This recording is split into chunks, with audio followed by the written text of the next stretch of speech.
Hey everybody, this is Brian here. Have a video request today. First one of those I've gotten. Gladly taking this request. Little different direction than what I've been planning on going. But this will kind of be a breath of fresh air. This will be my first time doing a bass video. And so we're actually going to do a two-part series for this one because there's a lot to say about this particular topic. Um, Before we get started, by the way, if you have any video requests, shoot it my way. If it's anything I'm comfortable with, um, feel like I can make a video out of it, I will do my best. If not, I will still do my best to point you in the right direction of where you can find the particular information it is that you are looking for. Um, but anyway, today we're going to be talking about writing bass lines. And this is a very interesting topic. I have been in many songwriting sessions, bands I've been in, or writing music, and you may have your guitar melody, you may have already come up with some lyrics, that kind of thing, and you kind of get to where it's like, okay, what are we going to do with this bass part here? And you all just kind of sit around in a circle, scratching your heads for a while. And after about an hour of that, the bass player just ends up copying the rhythm guitars. Um, Pretty unproductive. And not saying there's not a place for that. But certainly we want to seek out more avenues that we can be a little more creative than that with our bass lines. So there's a few different things we need to go through. One, there's four main kinds of bass lines. Today we're going to talk in depth about two of those, and those are going to be landscape lines, and we're also going to talk about linear lines today. The other two kinds, angular and call and response, a little bit more, I guess maybe hard to explain. I don't know if that's the right way to say it. But maybe a little bit more advanced, a little trickier. And we'll go over those tomorrow and kind of dedicate a video to that. But today I'm going to talk about things to keep in mind about writing bass lines. And then we're going to go a little in depth about explaining two kinds of bass lines, show some examples, talk about writing bass lines with those two types, the landscape lines and the linear lines. And also tomorrow there are types of variations on lines like comp lines and things like that, and we might dig into that tomorrow, just depending, how long I'm kind of running on that. Try not to make these too long. So anyway, first I want to talk about some things to keep in mind writing bass line, and that is the main thing you have to keep in mind when writing a bass line for any kind of music is the function of the bass line, and that is you're writing your bass part. Maybe, a lot of times bass is one of the last things that gets written. It's usually, unless you've got a ridiculous bass player like Joe Lester, Jaco Pastorius, something like that, you're probably not just revolving your music around the bass player.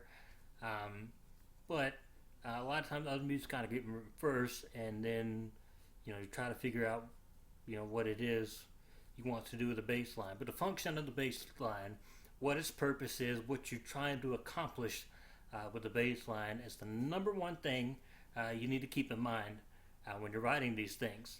And so a lot of times bass, being, rhythm, we usually call that a rhythm instrument, rhythm section instrument, or a support. And that's really a lot of times what your bass ends up being. It's kind of supporting everything else that's going on. And so with that respect, you have to look at it and try to figure out, what is it I'm trying to accomplish with this bass part. What is it that I'm needing this to fill in the music. And so maybe your bass part It's to help, push the music along, drive it in the right direction. You may be, we're going to talk about landscape lines. It's got a lot. You might use landscape lines for rise and fall of tension. And so, with that, maybe your most important thing is changing up dynamics in your bass line might be just as important as what notes you play. And so you might be doing a lot of crescendo, decrescendos, things like that. Um, or maybe if you're doing one of these linear lines we're going to talk about, if it's to push the music along, we may get into, it may be just as important about how you're articulating your bass line as it is what notes. Another thing that you need to keep in mind with your bass lines is context. So what's going on around it, what, especially as far as what notes are being played around it, and so it needs to fit in with that. You don't want your bass playing, a sequence of notes that's not going to mix very well with the rest of what's going on. And with that, you need to figure, the notes the bass is playing. Is it needing to reinforce maybe our chord progression? So making sure, every downbeat that we're making sure we're really reinforcing the main chord for that bar of music. Or is the bass, sometimes we're using bass as kind of a harmonic device, and so you may be using the bass to create a harmony with the guitars. So the guitars are kind of maybe playing a melody in one note, and the bass, is maybe playing along with that melody in a way, directly or indirectly, and maybe you want to use the bass to create some harmony, so you might be playing third, fourth, fifth way, whatever. So those are some things to keep in mind. How important is it that you're sticking exactly with the chord progression? If you're trying to create harmony or reinforce the key, those kinds of things. If you're really trying to reinforce the key, it may be really important that we're hitting those strong notes in your line. So making sure we're getting our first and fourth and fifths in there. Then you may still want to make sure you're getting something in there that's going to help with determining whether it's major or minor. So you may be including like a third, sixth, or seventh in there, just to help the listener's ears kind of get in tune with, it's like oh, that bass, yeah, we're in a major key there, helping create the mood. So those are things to keep in mind. And so we'll get into a little bit more of this kind of thing when we talk about the different kinds, because different kinds of these sort of things are more important with different types of bass lines. Like I've kind of hinted at already with the two we're going to discuss today.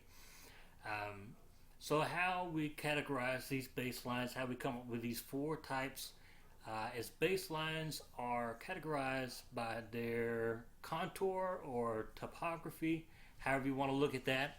And so basically music has shape. We play melodic lines, they go up, they go down and up and down, and so it's kind of this sequence of aural peaks and valleys going on. And it's also a physical representation in our sheet music. Just an example here. So I got music right here, some sheet music, and if I take a pencil right here, and if I were to trace the note heads, let's say I'm on this little saxophone A2 right here, now trace the note heads and go on. That's kind of going up and down, up and down, up, and eventually, you'll see you will have this kind of curved line. It's kind of going up and down, kind of like if you're looking at a topographical map of like a geographic area. So it's shape. Our sheet music, the note heads represent a shape of music, and so are different types of bass lines categorized based on the shape that they have. And so the first one I want to talk about is one that's very easily recognizable, because there are some very simple examples and there are some that are heavily repeated through different styles of music, but there is one distinction I want to make sure clear, because there's a particular way that we tend to think about this one, but I want to prove that the reverse is true also. And that's the landscape lines. And landscape falls along the lines of what I'm talking about. Landscape lines will go up, they'll work their way down, they'll work their way up, they'll work their way down. It's kind of a continual sequence of peaks and valleys. That's why it's called a landscape.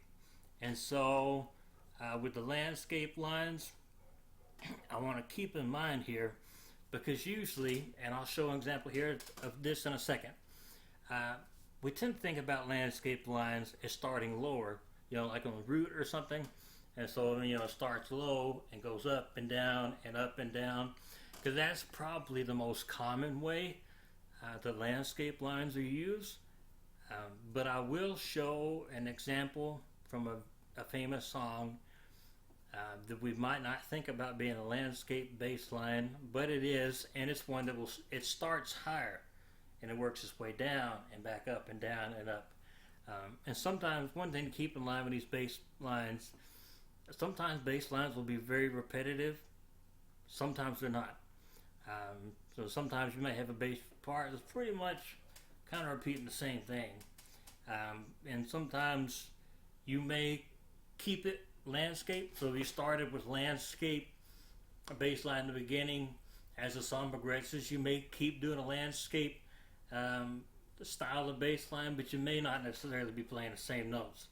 You don't have to keep bass lines the same. It just depends on what you're trying to accomplish with it in the music.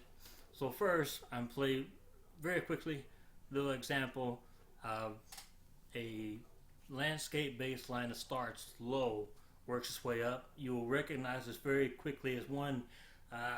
Typically, we usually use this following a 1-4-5 12-bar blues progression. Used a lot in blues, bluegrass, folk, those kinds of things. And get this hooked up here. So I won't even play the whole thing, because you will know what I'm talking about. So we're going to start low, work our way up, and come back down. And this line, like I said, usually follows a 1-4-5 progression.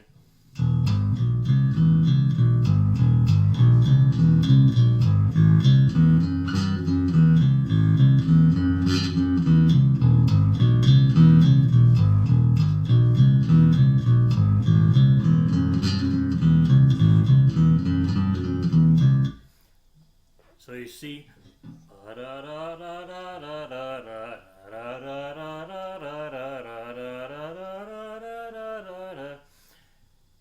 works way up, works its way down, and not to be confused, some lines, and we're going to get into this, we talk about linear, they'll work their way up and immediately go back down to where they started. Well, that's not going to be a landscape line. Landscape lines, after they go up, they work their way back down. They don't immediately shoot back down to where they started. That's going to be our linear that we're going to talk about here in a second. But I'm going to show an example from a very famous song. This is Money by Pink Floyd. You probably, if you've listened to Pink Floyd, you're going to recognize this right away. It's in a 7-time. But this one, with the exception of one note, it's going to start high, work its way down, work its way back up. And this is how that was going to sound.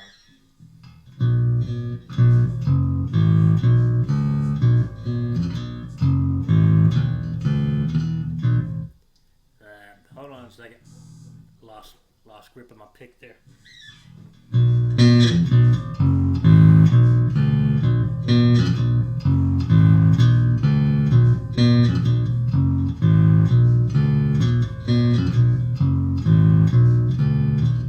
So you see there, with the exception of that first real quick little note there, because we have an octave leap right there at the beginning. It starts on a B and goes up to the next B, and so when it goes to that high B, ba ba ba ba ba ba ba ba ba ba ba ba ba ba, and so it's starting high, works its way down, works its way back up.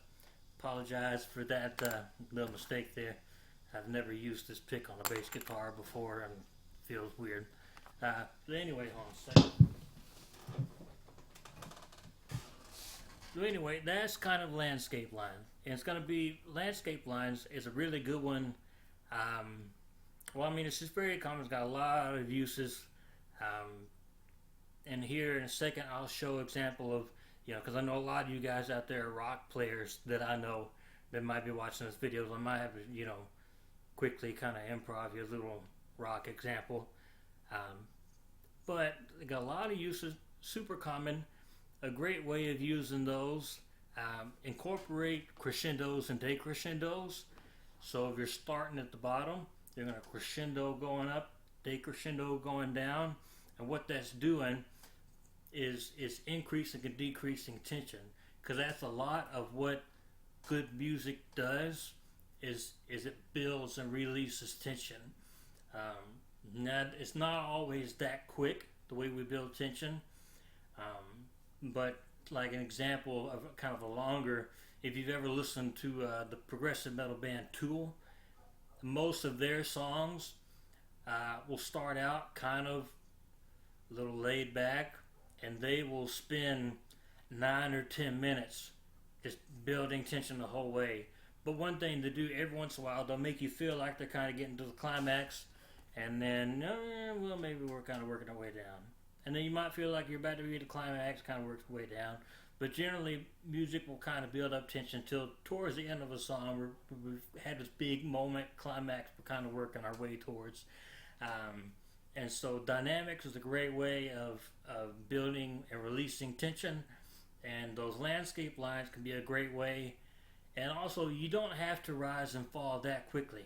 I mean, you can start low and work your way up 2 or 3 octaves before you start working your way back down. I mean, it can be a longer progression, a longer line going there than, the examples that I've shown that are like, 1 bar, 1 direction, 1, 1, 1, 1, 1, so on and so forth. But just show a little example, or do a little improvise really quickly, a little hard rock example. Kind of put this through the distortion pedal real quick, and just to show you, we'll go to a minor key now, and kind of show you how maybe you can generalize this, for lack of a better term, generalize this to different musical genres.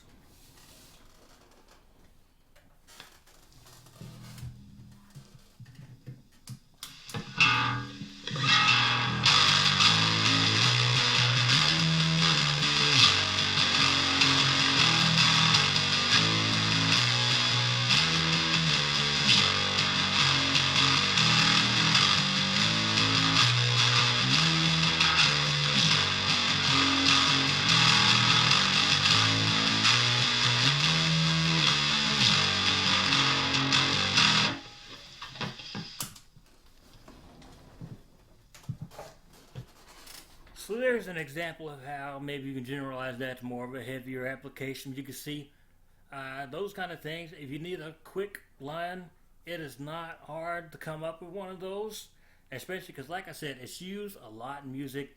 Our ears are very used to hearing it. And so, as long as you, if you're on bass, as long as you know your notes well, you know your fretboard well, you know your scales, chords, arpeggios, those things, very quickly, just like that, come up with lines.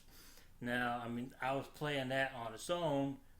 Playing with a group is more paying attention to what all's going around me, and what I'm playing has to complement all of the other instrumentalists. It doesn't need to just really kind of isolate itself or sound out of place. You have to take what you're playing and put it in the context of what else is going on around you.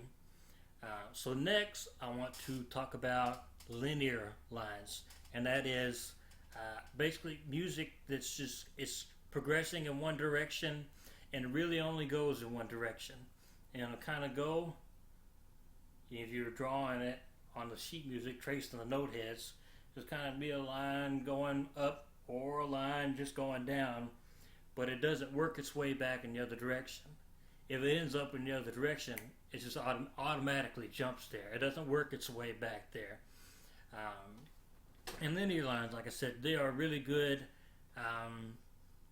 You can start low on a linear line and work your way up the octaves, because generally when we keep increasing the frequency, increasing the highness of the pitch, that helps build tension.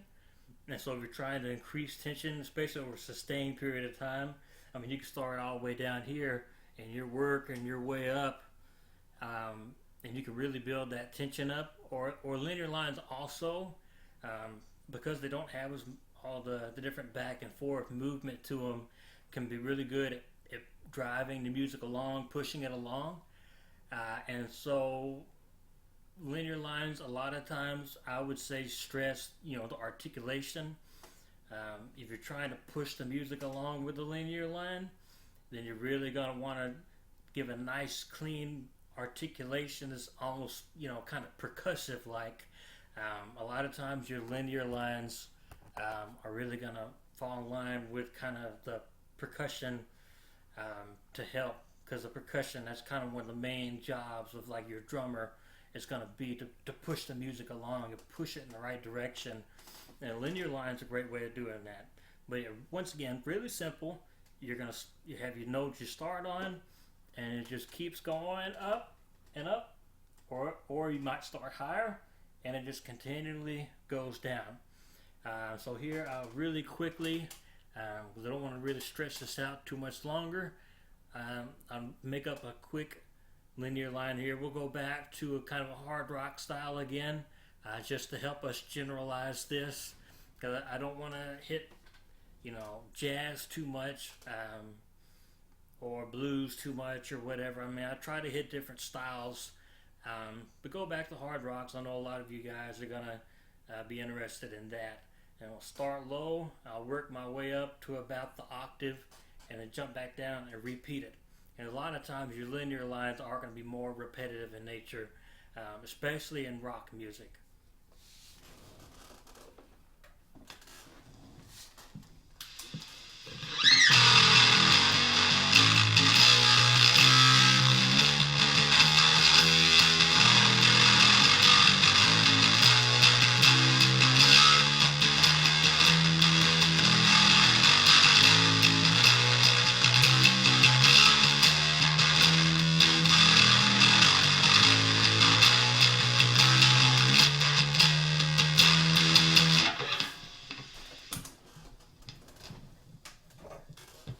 To see, that was an example. I use a repetitive nature, try to make sure, and it's even more important when if you're pushing it through that distortion, that you've got a nice good pick that you can really articulate it well, or it's going to sound too muddied up.